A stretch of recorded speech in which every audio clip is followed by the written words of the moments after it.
It is hard. A lot of communities do end up going to zero, and I think that is because they let them get over-riddled with spam and promotional stuff. Honestly, one of the ways we solve for that early on is by charging money for it. The 2 pieces of negative feedback we got were for 2 people who had free tickets. If Jordan writes a post and it's a lazy post, it's not a good headline, or if it's a selfish ask, like I'm going to like, hey man, hey Jordan, you should update your post. This is not a very specific post. Like, what are you trying to get at here? Or like, this is clearly you promoting your company. So early on, it would be like, man, I posted in Exit 5, but I only got 2 responses. And I'm like, okay, but how were the responses? Because if the responses were genuinely helpful and you got what you needed, isn't that the thing? I really wanted to be intentional about like, it's not necessarily about having lots of engagement. It's about getting the quality right. That's been the biggest thing. I don't have a story like some people would tell you, I've always known I was going to be an entrepreneur. Back when I was a kid, I was, I had a lemonade stand. It was never like that for me.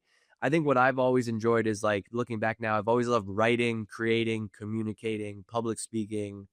And I think I've used those skills to become a marketer and do all the things in marketing. So my bet would be use my skills as a marketer to create another entrepreneurial journey after Exit 5. So I don't know. We'll see.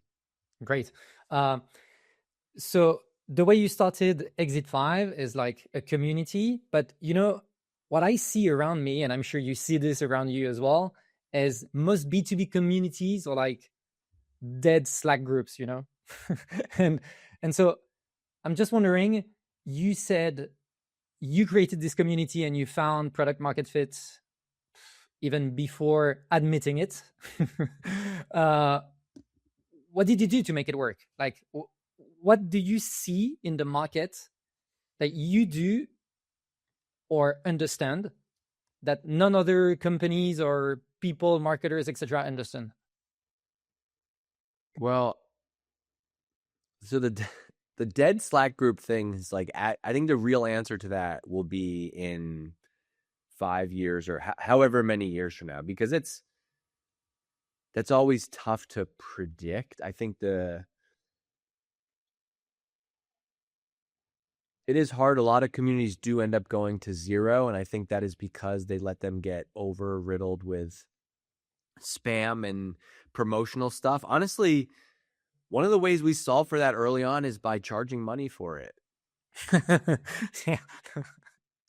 People thought I'm just some like awful, arrogant, evil capitalist, but it's like money actually beyond wanting to make money from a business.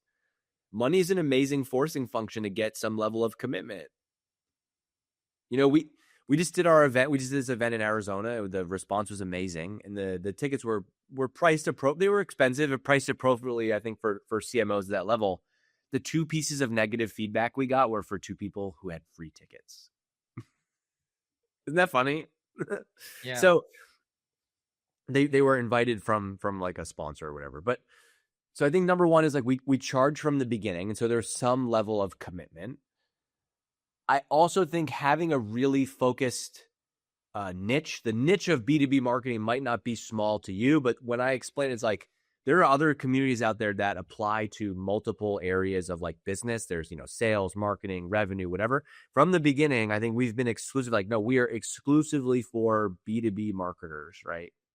So you have to be in B2B. So I think that helps.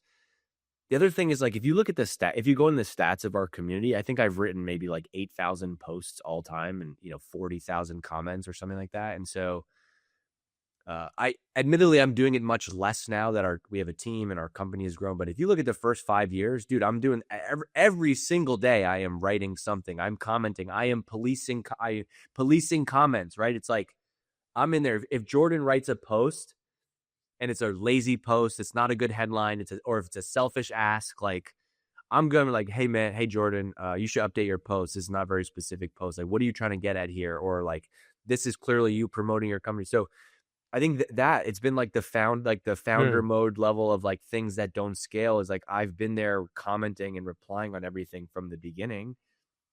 And then the fourth piece of it is like, I just don't know. I don't have a perfect answer. Like, we could cook with the same ingredients, but you just might make the thing better. I think we have a certain vibe and way of doing things that I think people maybe relate to. And I get messages all the time like, hey man, I feel like you're like an authentic person. Like I met you in person. Like I really did enjoy that. And I think that that is sprinkled in. That's sprinkled in somewhere. So I think that's part of it. The other thing, Jordan, is like I think the value prop of what Exit 5 is has evolved. And so it was just a Slack group. It wasn't on Slack, but it was just like an online message board.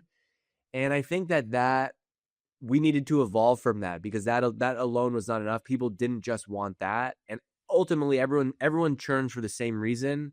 They tell you that they didn't have enough time to log in. No offense, everything's good. I just don't have enough time to log in. It's like you get a gym membership and you never cancel it, but Yeah. you never go. And so a couple like maybe 2 years ago, I wanted to shift the thinking from more of like a online community in Slack, just to use that example, from like a membership.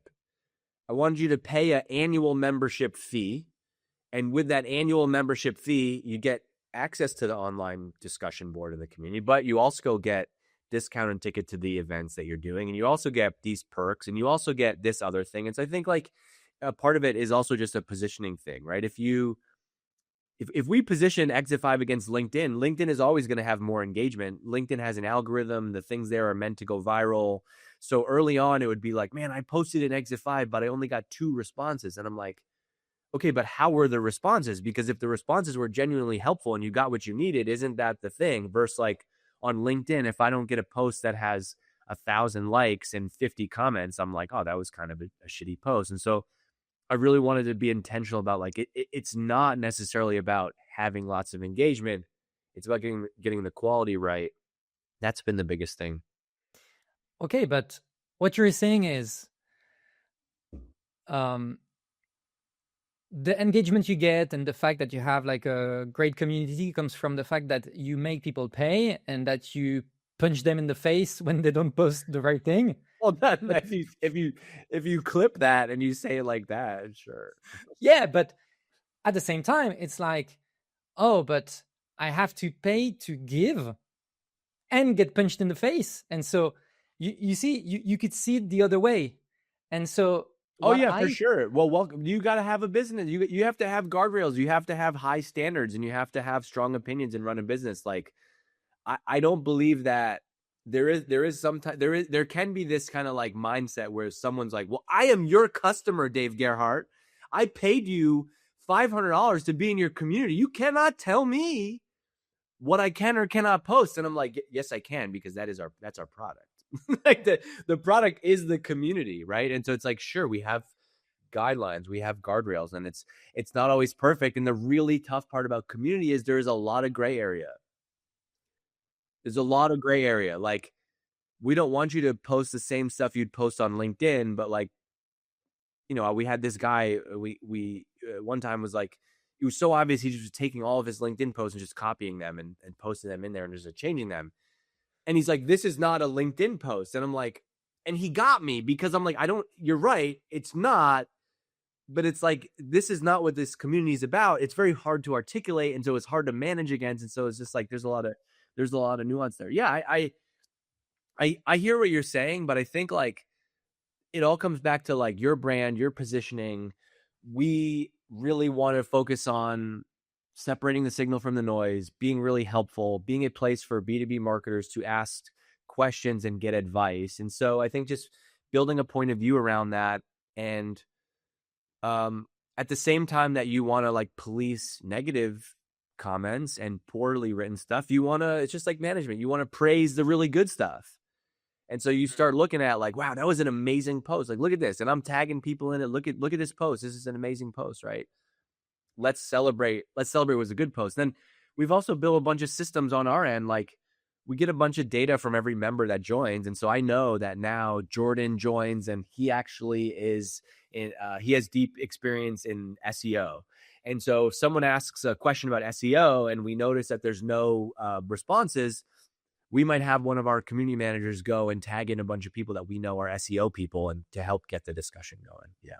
I tried to, I didn't give you a perfect answer to that question, but no, it's perfect. And do you think, because you mentioned something, is you said this is our product, like the community is the product. And do you think, going back to all the dead Slack groups, usually, companies, they try to create a community, but it's actually an acquisition channel, Bingo. and Bingo. and Dude, you and said it. You said it perfectly. That is actually probably the reason is like I think the reason that you've seen things work like and there by the way, Exit 5 is not alone. There's a bunch of examples of successful community businesses. I'm a member of one for founders called Hampton. Um Sam Jacobs in Pavilion, he's built an incredible business with that product, right? And Exit 5, we're not owned by a vendor. And so there is no, so like that is the product. It's not like eventually, man, these are all good fit people. We got to nurture them into use our $20 a month SaaS tool.